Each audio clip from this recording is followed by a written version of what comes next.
السلام عليكم ورحمة الله وبركاته جماعة الخير. غسالة ال جي اللي هي الماركة دي كده تمام. استنى عشان ننور. ايوه كده واضح الفيديو. ايوه كده واضح الماركة دي كده التست مود بتاعها. وايه الهدف من التست مود؟ ان احنا بنعمل اختبار الغسالة عشان نشوف الكومبوننت بتاعتها، المكونات بتاعتها. التست مود ده يا جماعة الخير ملوش دخل بالفورمات خالص. الفورمات ده بيبقى في انواع غسالات تانية، انما الغسالات دي احنا بنختبر اجزاء الغسالة. الجزء اللي بايظ فيها هو بيديني الكود بتاعه. الجزء اللي بايظ من ناحيه ان هو خربان الكتريك مش خربان ميكانيكي. يعني مثلا الترومبه دي عندي خربانه دلوقتي، فالتست مود بتاعها الرنس والتمبريتشر ماشي. هتفتح معايا نفس الشكل كده بالظبط، كلها هتنور. كل ما عليك ان انت طبعا اول ما تقفل اللوك كده خلاص هي ستاند باي.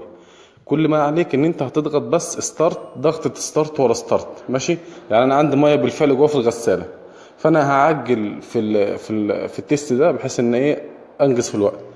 المفروض ان البامب شغاله معايا دلوقتي، فطبعا هي مش شغاله ماشي، ما بتطلعش ميه خالص. وطبعا دي الحاجه التانية دي فتحه المجفف. فتحه المجفف اول ما تلاقي ان هي مسيله كده ميه اعرف ان هو بيستخدم صابون غلط. يعني فتحه المجفف دي لخروج الهواء فقط، انما دلوقتي عمل لك خط ميه، دي كده معناها ان هو بيستخدم صابون غلط. في الحاله ديت الغساله اتكهرب. ليه؟ لان الدينامو درايف موتور، الموتور في الظهر هنا كده، في الغطا في الظهر في النص هنا بالظبط. الميه هتخرج تدخل عليه هتكهرب له الغساله. فهو دلوقتي هو بيستخدم صابون اوتوماتيك، قبل كده اكيد كان بيستخدم عادي. تمام.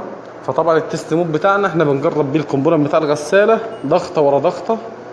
بتلاقي ان الغساله مثلا هتقف دلوقتي تسحب ميه معاك ماشي. ده الدور على دخول الميه. ايوه الحين بتسحب ميه كده.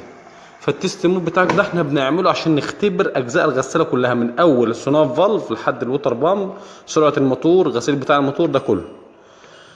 تمام.